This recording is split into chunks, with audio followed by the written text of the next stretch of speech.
Estamos en Andalucía Digital, transmitiendo por Facebook Live también, después de ver esta nota en la página web. Víctor Ríos, gracias por estar con nosotros. No, al contrario, muchas gracias. Felicitaciones por este emprendimiento. Viste, estamos acá desarrollando esta área. Hay que combatir a los medios hegemónicos. Bueno, me parece muy bien, es lo que estamos tratando de hacer. Víctor, vamos a empezar por algo que vos dijiste en estos días, pero que venís repitiéndose bastante, que es que hay una especie de campaña de desprestigio contra el Parlamento. ¿Qué sería, en qué consistiría esa campaña de desprestigio y quiénes son los que la promueven y por qué, por supuesto? Bueno, yo dije el Parlamento porque me preguntaron sobre un tema específico que tiene que ver con el Parlamento.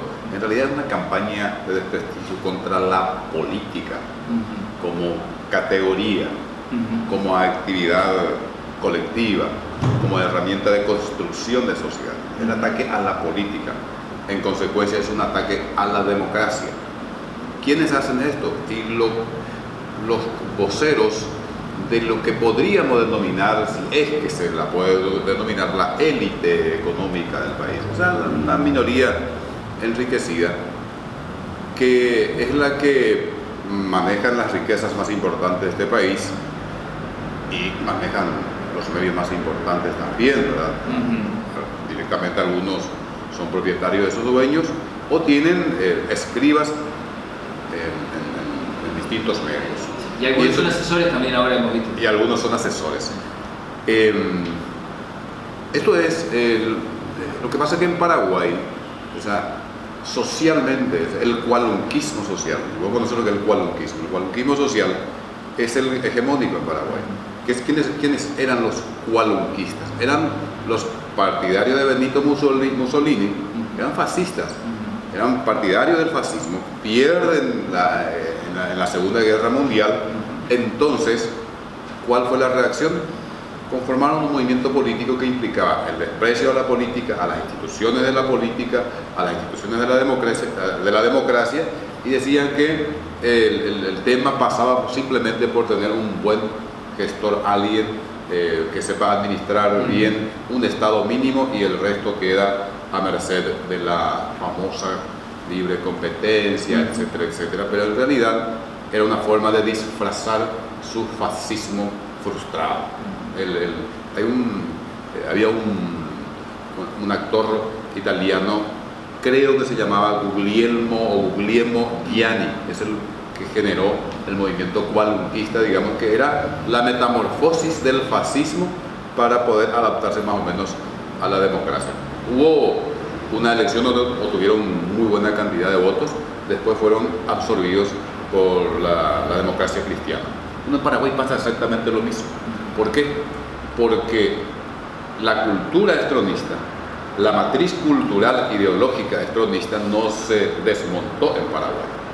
Entonces, si uno ve quiénes son los que hacen esta campaña en contra del Parlamento, en contra de la política y de los políticos, uno ve que son los que en algún momento fueron partidarios de Stroessner, cómplices de la dictadura, que de a poco fueron convirtiéndose o fueron ayornándose a los tiempos de la democracia, pero vos les rascas un poquitito y ya les salta el pelo gorila stronista. A ver, entonces es un movimiento autoritario, antipolítico, antidemocrático, que se disfraza con un discurso supuestamente ético de desprecio a la corrupción.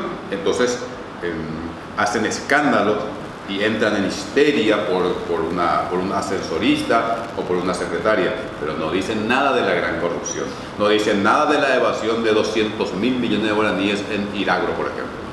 A ver, para pasarlo en limpio, hay un sector de la sociedad, una élite, que tiene el poder. Sí, es que se la puede. Tienen los dueños del poder. Y ven en los políticos personas que le pueden disputar ese poder, porque, digamos, la legitimidad del político no viene no se la dan ellos, sino que se la da el voto. El pueblo, ¿verdad? Claro. Ven con peligro a la democracia. Son profundamente, son intrínsecamente antidemocráticos. Lo que pasa es que no pueden decir que son antidemocráticos. Yo veo hoy nomás a algunos colegas tuyos que se presentan como los paladines de la ética y de la moral, y vos ves que, por ejemplo, hasta fueron funcionarios de Stroessner, fueron policías con Stroessner, pero hoy son los que hablan de la ética, hablan de moral pública y desprecian absolutamente a los políticos, a la política, a las instituciones de la república, de la democracia. Y en realidad lo que están haciendo es una campaña en contra de la democracia y tratan de construir un sentido común en el hombre de la calle, en el sentido de que diga, no, acá no hace falta la democracia, no hace falta la política, falta en todo caso un buen gestor, si es posible un empresario exitoso que administre un Estado mínimo. Que traslade el éxito de su empresa al Estado, y este Estado mínimo se dedica a cuidarnos los garbanzos y el resto nos arreglamos como podemos. Porque de todas maneras, si trabajas, vas a andar bien.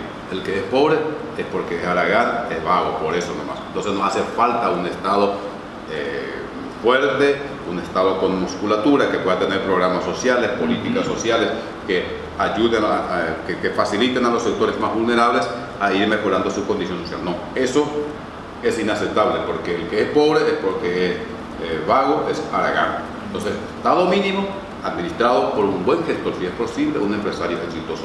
¿Cómo construyó el éxito? Eso ya no importa. El término o el concepto de clase política también es una construcción que juega en contra, por ejemplo, de la democracia. Sí, porque ¿qué es lo que pasa? Es como que vos arrincones a tus enemigos, los identificas, los pones en una esquina y empezás a estigmatizarlo. Entonces dice clase política, como si fuera algo diferente al resto de los integrantes de la sociedad. Y en realidad vos sabés perfectamente que académicamente la categoría clase política no existe. Es una construcción más bien coloquial que sirve para estas cosas, porque en realidad no existe ninguna clase política. Somos políticos que surgimos de distintos sectores de la sociedad. Yo, por ejemplo, soy de clase media-baja. Por más que algunos medios importantes me presentan un poquito al nivel de Cartes, sí, pero yo soy de clase media-baja. Yo vengo de clase media-baja. Yo soy un hombre del campo, campesino, o sea, me crié, estuve hasta los 20 y algo de años en el campo trabajando en la chacra. Soy campesino, claramente. Yo no pertenezco a una clase distinta que clase política. Sí. Después tenemos empresarios que son políticos, etcétera, etcétera. Entonces, hablando estrictamente desde el punto de vista académico, no existe una clase política, pero se utiliza para estas cosas, ¿verdad? Ahora cae muy bien la clase política. Todos los que son políticos, delincuentes, corruptos, sinvergüenza. Pero repito, a la misma gente que tanto que se rascan las vestiduras, como decía un filósofo famoso paraguayo, preguntaron como, che, ¿por qué te parece este tema de la evasión impositiva de milagro? 200.000 millones de guaraníes. El Estado dijo que iba a recaudar 240.000 millones al año, recauda solamente 40.000. ¿Qué te parece este tema de esta tremenda evasión impositiva, 200.000 millones? Y te va a decir, no, lo que pasa es que según la teoría keynesiana, y después eso hay que imbricar con Hayek, y después posteriormente hay que leerlo a Friedman, una vez que se tenga todo ese cúmulo de elementos, hay que analizar la situación, la estructura tributaria, porque en definitiva la corrupción es el problema. Y en definitiva, el que trabaja está bien y el que es pobre es porque quiere ser pobre. El que está evadiendo no está dentro de la corrupción. Siempre justifica. O sea que a mí no me engañan desde ese punto de vista, y por eso siempre les digo a la gente, no hay que obsesionarse por ser presidente de un país como Paraguay. Porque el ser presidente de un país como Paraguay no quiere decir que vos tengas el poder. Lugo fue presidente, no tuvo el poder. Tuvo la representación legal del Estado, pero el poder real no estaba en sus manos, salvo que sea alguien como Cartes o como Macri. En este caso estamos hablando de dos países atendidos por sus propios dueños. Precisamente hay un dato, por un lado curioso y por el otro trágico en el Paraguay, que a mí siempre me ha llamado la atención. Y es que los grandes líderes políticos, netamente políticos, como Argaña, como Laíno, podemos meter a Oviedo también, que fue un líder, más allá de que uno pueda estar de acuerdo o no lo pueda cuestionar, fue un líder, tenía mucha cercanía con su pueblo. También en el último tiempo Nicanor, que intentó construir una hegemonía, y Lugo, que según los medios de comunicación y los grupos de poder también iba en ese camino. Todos vieron frustrados sus proyectos, ¿Por qué ¿cierto? Eso, pero ¿por qué? Eso es lo que te quiero preguntar a vos. Es un dato curioso. Argaña terminó asesinado. Oviedo proscripto. Oviedo proscripto. ¿Y qué decía de Oviedo? Loco, que esto, que lo otro. A Laíno le robaron una elección. Que tendrá todo eso, Oviedo. Pero yo conozco a muchos otros locos a los que nadie le dice nada. Oviedo. Laíno que le robaron la elección con Mossi. Laíno, pero ¿qué decían de Laíno? Comunista, aragán, sinvergüenza, que vendió las elecciones, instalaron, y los liberales, desesperados por ganar, terminaron odiándolo a Laíno y se llegó al colmo de que fue echado del partido que él fundó. ¿Vos te imaginás a la Unión Cívica Radical en la Argentina echándolo a Alfonsín? Eso lograron con Laíno. Pero lo destruyeron. Bueno, Laíno. ¿Qué dice de Nicanor? Está loco, ¿verdad?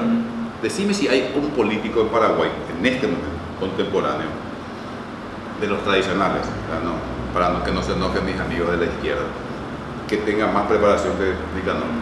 Alguien con una sólida formación intelectual. No hay. Ponelo, elegí a quien quiera ponerlo a debatir con Nicanor, al presidente actual. Y después, ¿qué decían de Lugo? La misma comunista, el mismo discurso para satanizar a Laíno, a Nicanor y a Lugo funcionó. Y así los tratan. Claro, ¿Por qué? Porque en definitiva, independientemente de Oviedo, un origen militar, Nicanor viene de un partido tradicional, etcétera, etcétera. Lugo, ya sabemos su historia. Son figuras que surgieron por fuera de esta élite. Yo no quiero llamar élite, de los dueños de poder, digamos. ¿Vos decís que élite es elogiarlos? Élite es elogiarlos. No son élite. Una categoría que no se merecen. Es, como diría, la otra vez vi en una película y me gustó. Son los dueños del poder. Pero para ser élite hay que tener ciertas cualidades intelectuales, espirituales, etcétera, etcétera. Y acá algunos dueños del poder se atascaron en el primer nivel de su existencia. Nos superaron lo biológico. O sea, cuando uno lo ve en perspectiva, no es casual que estos proyectos, como el de Argaña, Laíno, Oviedo, Nicanor y Lugo, se hayan truncado. Bueno, Nicanor fue presidente, está bien, sí, pero de alguna manera también le pusieron límites. Pero ¿qué pasó con Nicanor? El mariscal de la única derrota electoral del Partido Colorado en cuanto a la presidencia. Eso no fue, eso ayudó a Lugo, ¿verdad? Pero es que Nicanor provocó el enojo de este sector. Repito, que es el sector que realmente es dueño del poder y construye un sentido común cualunquista, un sentido común de la apolítica. O sea, es un proceso de engaño permanente que busca idiotizar a la sociedad, y contra esto hay que luchar permanentemente. Mientras tanto, mientras se ataca el Parlamento, se cuestiona a los dirigentes políticos, vemos que existe algo así como, nosotros le pusimos en el Facebook al promocionar la nota, corrupción VIP, ¿no? Porque vemos asesores del presidente, Juan Carlos López Moreira, por ejemplo, que busca petróleo, dirige la política energética y asegura la obra pública, nos enteramos ahora.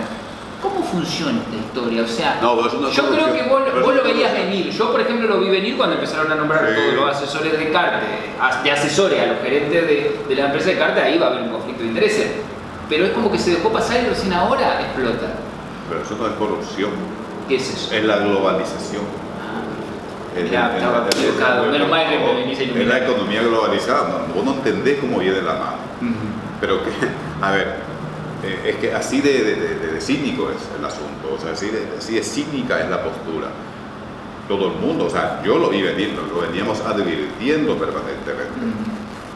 Pero ¿qué es lo que pasa? Es que lograron legitimarlo cuando uno decía, che, pero ¿qué hace ahí el gerente de tal empresa del presidente?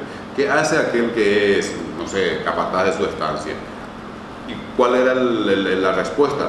No, es el momento de los que sepan gerenciar, administren el Estado.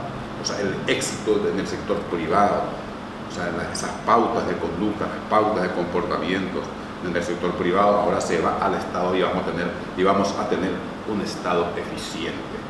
Ahora muchos de los que legitiman esta mentalidad y esta práctica hablan y denuncian el caso de López Moreira. ¿Pero para qué hace eso? Para legitimarse ante la sociedad otra vez y seguir haciendo lo mismo. Así no, porque es una cosa que ya no se puede tapar, entonces no tenés alternativa. Terminás supuestamente condenando y molestándote, pero para no perder legitimidad social, para seguir haciendo lo mismo. Porque yo te pregunto, ¿qué hubiera pasado si esto mismo ocurría con el gobierno de Lugo? ¿Te parece que algunos medios ya no iban a estar pidiendo el juicio político a Lugo? No, bueno, yo recuerdo que su secretario, Rojas creo que era, sí, lo acusaban de tener ciertos negocios, que me parece que son muy menores a lo que está pasando hoy. O sea, un presidente que está ampliando su imperio económico. Como decía el finado Magdaleno Silva, requechos son esos, al lado de esto. Que no está bien, vamos a dejarlo claro. Pero digamos, sí, un escándalo por eso, claro, y ahora como sí, que... Por eso digo, si esto pasaba con Lugo o con un gobierno eventual de Laino, sí, ¿te parece que nos iban a estar pidiendo ya realmente en coro, con una sinfonía tremendamente ruidosa, el juicio político del presidente? Ahora hay una cuestión que me preocupa a mí, por lo menos... Cierro con esto. Sí, dale. Entonces, estas cuestiones de supuesta denuncia del caso de López Moreira de algunos de estos medios simplemente es para no perder legitimidad de la sociedad y seguir diciéndole, bien, nosotros denunciamos a todo el mundo. Pero en realidad, la gran campaña, la gran corriente cualonquista, la gran corriente de despolitización de la sociedad y de sostenimiento de esa matriz cultural ideológica estronista no cambia nada. Quiero tocar el tema de lo que está sucediendo en el norte, pero para cerrar esto, porque me parece importante, ayer por ejemplo Santiago Llure, no sé cómo se pronuncia, Llure, el de contrataciones públicas, bueno, él justificó todo esto, él dijo, no pasa nada, pueden ser proveedores del Estado, acá está todo bien, que es algo, me parece a mí gravísimo, que la máxima autoridad que tiene que controlar estas cuestiones salga a justificarlo. Hoy, bueno, pero si eres un secretario de sexto nivel, el Llure. ¿Qué le vaya a decir López Moreira? Escúchame, no. O sea, por eso, o sea, esto es espantoso. A mí a veces me dicen que soy muy radical y muy fuerte en mis declaraciones. Y yo le digo, simplemente digo lo siguiente. Lo que me molesta es que me traten de estúpido, que me traten de idiota con este tipo de cosas. Un secretario de sexto nivel, de sexta categoría, ¿qué le va a decir a López Moreira? Obviamente que va a salir a decir que está todo bien, que al contrario es lo que hay que emular en la sociedad. Bueno, pero vos fíjate, esto también habla de quizás de la categoría, de los valores que tiene una persona. Una abogada, no vamos a decir que es de sexto nivel, pero, o sea, al contrario, creo que después de lo que hizo es de primer nivel, pero en la escala, digamos, no es una tipa poderosa dentro del Ministerio Público, del Poder Judicial, como la abogada Inés Acosta salió a denunciar que una chica en el norte había sido torturada, una menor de edad, y le había llamado un alto funcionario del gobierno para amenazarla y decirle que se deje de investigar esos casos que son tremendos como los de tortura. O sea, vos fijate, Llure no se anima a decirle nada a López Moreira, pero hay gente valiente como esta chica que en el norte denunció lo que pasa y está ya sola. No sé si vos te enteraste de este caso de la menor que fue detenida, que denunció que fue torturada, y la abogada, la defensora pública, salió a denunciar. A mi cliente la torturaron, acá me llamaron, me dijeron que yo obstruyo la justicia, yo tengo que denunciar esto porque yo soy defensora pública y si no lo hago está mal. Vos fijate qué contraste, ¿no? Sí, en primer lugar hay mucha diferencia en cuanto a la valentía moral. En segundo lugar, Llure es un secretario del sexto nivel de Cartes, de López Moreira. Esta profesional no, está en otro ámbito, en el Ministerio de la Defensa Pública. Entonces, son espacios que todavía quedan dentro del Estado para que surjan personas como esta y surjan actos de dignidad. Entonces, no hay punto de comparación ahí. Pero eso también responde a la misma lógica que estábamos diciendo. ¿Por qué la amenazan a la chica? A la abogada, perdón. Sí. Imagínate si ella denunciaba la tortura a un empleado de una de las tabacaleras del presidente. ¿Cuál hubiera sido la reacción? No hace falta ser muy inteligente para saber cuál hubiera sido la reacción. Lo que pasa es que ahora está denunciando la tortura de alguien que es considerado una cosa peligrosa, el enemigo de la sociedad, en la zona norte, pobre, campesina en este caso.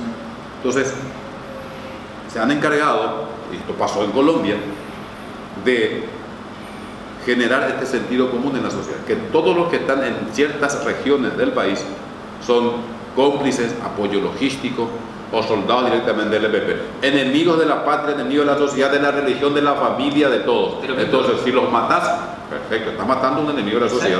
Y si los torturas, es un enemigo de la sociedad. Pero es la misma lógica. Lo peor de todo es que el representante del Ministerio Público, porque nosotros hablamos con Carlos Magno Alvarenga, cuando yo le empecé a cuestionar y decirle, cuando empezó toda esta historia, ayer recién nos enteramos de la gravedad del hecho, cuando estábamos indagando, yo le pregunto, pero ¿estaban usando una menor de edad para llegar a un miembro del EPP? O sea, es grave.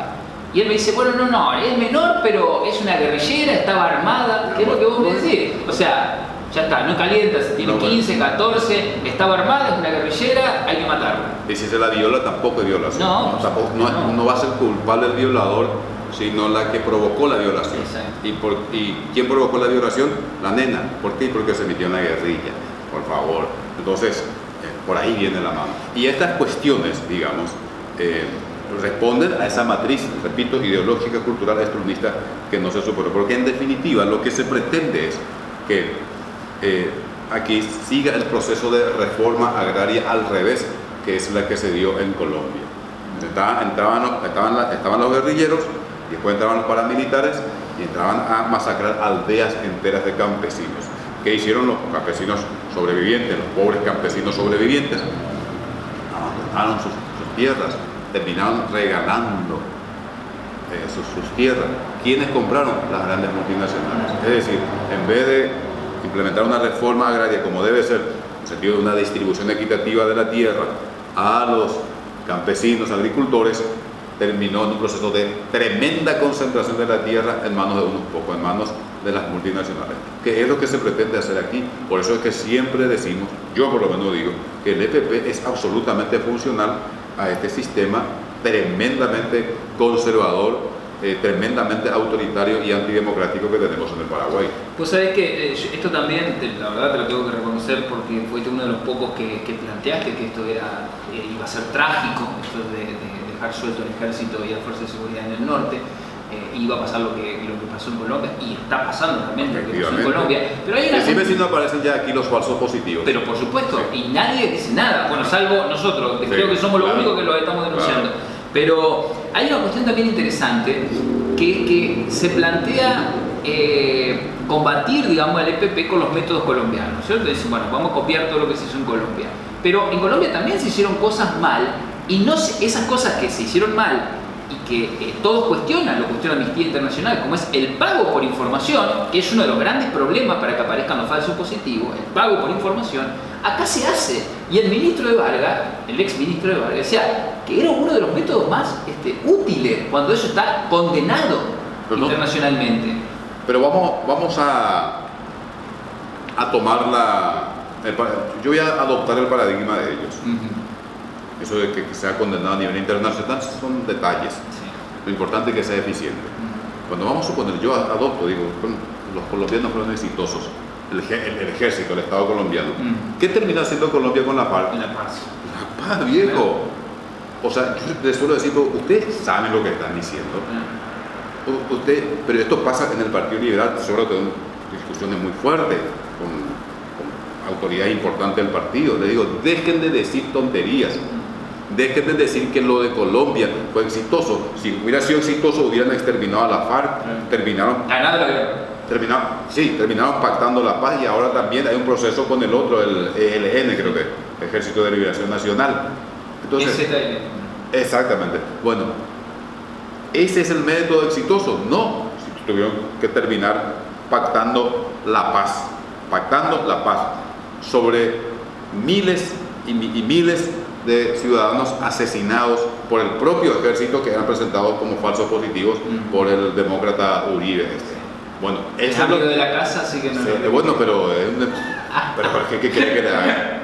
Yo no fui yo el que encontró, esta casa, no fui yo el que encontró la fosa común con varios asesinados durante el gobierno de Uribe. Bueno, y los mismos están trayendo a Paraguay. Ese es el método que están trayendo, por Dios. Me acuerdo, te voy a decir porque ya pasó en una sesión secreta que tuvimos con De Vargas, decía, el método para combatir al EPP es el método colombiano, porque ustedes saben que el EPP recurre al método que se llama foquista, es el método foquista, que es el método que aplicó Mao Zedong. Y le dije, a ver, yo puedo estar de acuerdo, yo creo que tiene mucho de foquismo ¿cómo se llama? El EPP, pero Mao Zedong era otra cosa, señor ministro, eso era prácticamente una guerra convencional. El foquismo son pequeños focos que golpean, desaparecen. La larga marcha de Mao Zedong no tenía nada que ver de foquismo, ¿verdad? Claro. Pero, entonces, y ahí le dije, si usted me dice que este es un método foquista, lo de la FARC no es. La FARC es un ejército, es lo más parecido a una guerra convencional también. Entonces, ¿cómo va a traer ese método para combatir a un ejército que tiene 15.000, otros dicen 20.000, otros 10.000 soldados, para combatir a 10, 15 forajidos? La guerrilla colombiana controlaba territorios. Por eso es que no tiene nada que ver una cosa con otra. Pero yo insisto en lo siguiente, a mí no me convencen, no me van a convencer jamás de que el tema del EPP es un gran negocio para esto que estamos hablando, para justificar cada vez más represión, cada vez más avances sobre derechos humanos, cada vez más violencia en contra de movimientos sociales, de movimientos que cuestionan al sistema, de ataques cada vez más fuertes a la democracia, a las instituciones de la democracia y a la política. Para cerrar, Víctor, sí. ¿qué margen tiene un presidente? Vos me decías recién, el presidente en realidad no tiene el poder. Dependiendo de qué.